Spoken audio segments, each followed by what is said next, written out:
그냥 실무적으로 그냥 이렇게 그냥 뭐 큰 틀에서 이게 네. 조특법 제10조 연구인력 개발비에 대한 세액공제가 네. 여러 세액공제들 중에 가장 강력하거든요.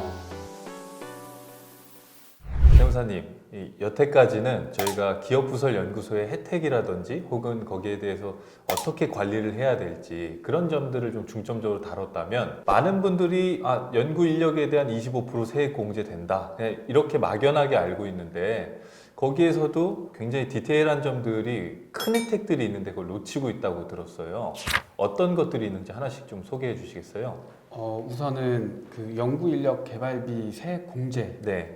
라고 하는 이 규정이 조세 특례 제한법 제10조에 있거든요. 근데 제가 살펴봐도 이만한 혜택을 주는 공제는 찾기 힘들어요. 정말 강력해요.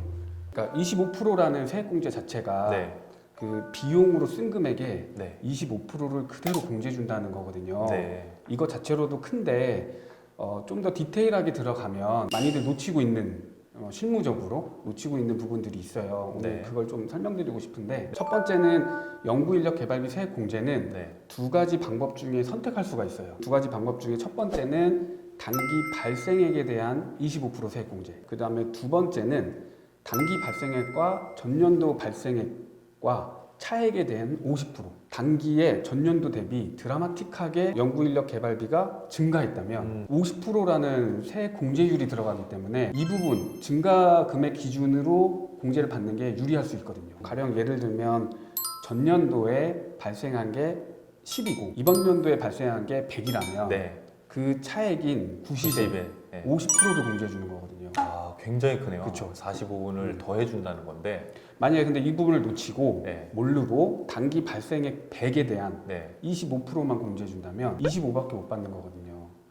사실 현실이 그렇게 기본적으로 딱 25%만 공제를 하고 있다라는 게 현실인 거고. 그쵸, 현실이죠. 네네. 왜 그걸 놓칠까요? 세무 대리인들이 저희들이 놓치고 있는 걸 수도 있는데 네네. 물론 이제 또 이런 증가금액 기준을 적용해서 유리한 네. 사업장이 또 많이 있지는 않아요. 갑자기 10을 지출했다가 100을 지출하는 경우는 크게 없으니까. 그렇죠. 네. 그러니까 물론 또 증가금액 기준을 적용하기 위한 요건들이 있거든요. 네. 물론 그걸 따져봐야 되는 부분이긴 하지만 그걸 따졌을 때 이걸 적용이 되는 사업장이 또 많지 않다 보니까 네. 그냥 실무적으로 그냥 이렇게 그냥 뭐 큰 틀에서 이게 네. 되는 거죠. 아니, 사실 뭐 우리가 여러 번 언급을 했지만 사실은 구조상 물리적으로 어렵다라는 얘기들도 사실 많이 했었고 세무 일정에 쫓기다 보면 그 많은 업체들을 이렇게 하나하나 보듬기가 어렵기 때문에 현실은 기업에서 뭔가 먼저 요구하지 않는 한 사실 그렇게 하나하나 찾아서 계산하기 어렵다. 그렇죠. 이렇게 풀이되는 거죠. 네네네. 그렇다고 그러면 내가 이걸 적용받을 수 있었는데 네. 못 받아서 난 불이익이냐? 네. 여기 또 구제 방법은 있죠. 뭐 잘 아시겠지만 경정 청구를 통해서 네. 청구 기간이 남아 있다면 그걸 통해서 이제 덜 바쁠 때, 네. 뭐 세무 대리인이든 회계사님이든 뭐 다른 이 세금을 처리해 주시는 분들이 좀 비시즌일 때 이걸 이제 면밀하게 검토해서 청구해서 돌려받을 수 있죠. 일단은 그냥 이렇게 기본적으로 하고 좀 러프하게 해놓고서 나중에 이게 디테일을 잡을 수도 있다는 말씀이시고. 그렇죠. 네, 그렇군요. 일단 그것만 해도 굉장히 큰데 혹시 뭐 더 놓치는 게 있어요? 연구 인력비에 대한 세액 공제에 대해서. 기업에서 또는 이제 세무 대리인들이 이 연구인력 개발비 세액 공제를 계산할 때 주로 놓치는 부분, 뭐 요즘은 많이 전파가 되고 네. 지식을 습득하셔갖고 많이는 없지만 그래도 아직 있다고 전 생각이 들거든요. 그게 어느 부분이냐면 이 단어에서 주고 있는 느낌이 있어요. 네. 연구인력 개발비. 연구원에게 지급한 급여는 네. 세액공제 대상 금액이다 네. 라고 드는데 여기서 함정은 급여만 있는 게 아니라 고용주가 부담하면서 직원을 고용하면서 네. 내가 4대 보험료를 부담한 거 네네네. 이것까지 세액공제 대상 금액이에요. 그것도 굉장히 크잖아요. 네. 네. 뭐 한두 명이면 모르겠는데 연봉이 제법 되는 분들이 한 3분 이상씩 된다면 네. 이거 놓쳤다면 이거 세액공제 받으면 제법 쏠쏠하게 수가 늘수록 더 커지고 강력하겠죠. 네. 네, 만약에 굉장히 놓쳤다면. 크네요. 네. 아까 서두에 말씀하신 것도 그렇지만 이 부분도 굉장히 큰 것 같고 사실은 대부분 연봉에 그냥 뭐 25% 이렇게만 그렇죠. 할 텐데 그렇죠. 현실적으로 이걸 굉장히 많이 놓치고 있다는 점인 거죠. 네네. 네. 이 또한 이제 사실 기업이 먼저 계산을 하지 않으면 이게 신고되는 경우가 사실 많지 않고 네. 네, 뭐 아니 뭐 꼭 그렇다라고 하긴보다는 네네.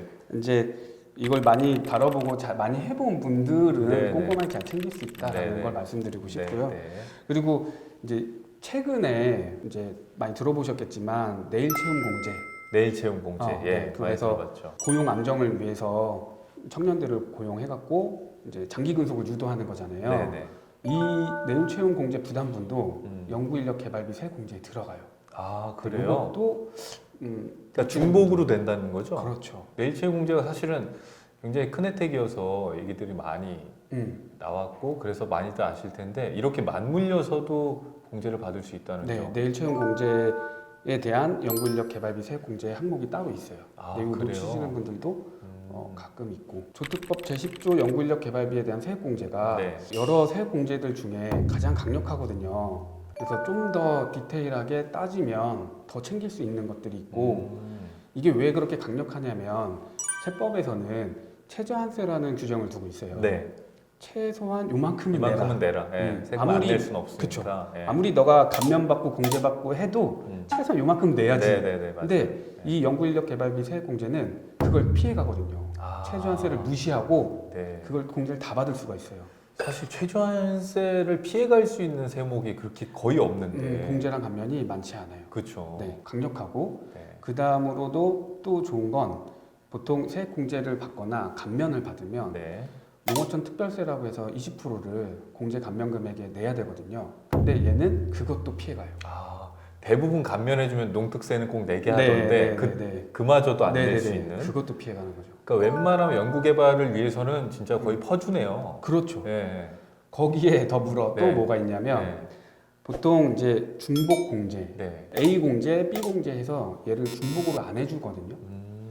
A 감면, B 감면 해갖고 두 개를 또 감면을 안 해줘요. 네네. 감면하고 공제는 해주더라도. 네네. 근데 얘는 네. 공제 다 돼요. 아 그래요. 그러니까 중복 공제, 중복 감면 다 받을 수 있는 거죠. 아니, 사실 과세할 때도요. 법인 과세할 때 이중 과세가 안 된다라는 조항이 있잖아요. 네네. 근데 이게 중복 공제가 된다라는 건 사실 굉장히 훌륭한 혜택인 것 같고.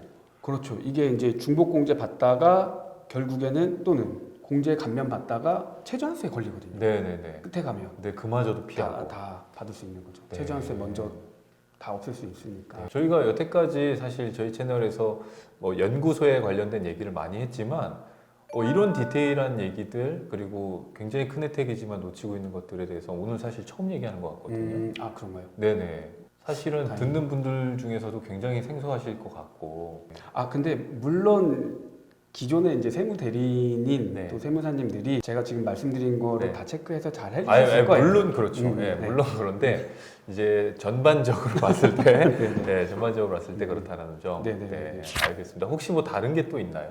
그리고 최근에 생긴 건데요. 네. 2020년도에 들어온 제도인데 연구 인력 개발비 세액 공제에 대한 네. 사전 심사 제도가 들어왔어요. 네. 우리가 오늘 쭉 얘기했던 것들이 굉장히 강력하잖아요. 네. 그래서 보통의 이제 기업들이 무분별하게 이 세액 공제를 받고 나중에 이제 세무조사 나와서 네. 1순위로 점검 항목이거든요. 그래서 그때 가서 이게 부인당하면 맞아요. 좀 타격이 커요. 왜냐하면 공제 자체 금액이 크다 보니까 네네네. 그때 토해내는 세금 부담이 크거든요. 네. 그래서 구세청도 그걸 아니까 기업들이 불만이 크니까 그래서 미리 네. 너희들이 사전 신청을 하면 네. 심사를 해서 그것만큼은 나중에 세무조사가 들어가더라도 그 가산세 물게는 안 할게. 네네네. 그런 제도가 있거든요. 이건 의무사항은 아니고 음. 할 수 있으면 법인세 신고 기한까지 신청하면 돼요. 네, 그렇군요. 그래서 조금은 부담 덜 하죠. 네. 사실 이런 얘기를 많이 들어봤었거든요. 이제 부인당하면 가산세도 내야 되고 나중에 받고 싶어도 이제 연구소도 취소당하고 이런 얘기 많이 들었는데 그런 부분에서도 네, 이렇게 신청을 하면 네, 요거는 이제 가산세에서는 제외. 네. 당연히. 그렇군요. 네, 알겠습니다. 오늘 좋은 말씀 감사합니다. 네, 감사합니다. 네.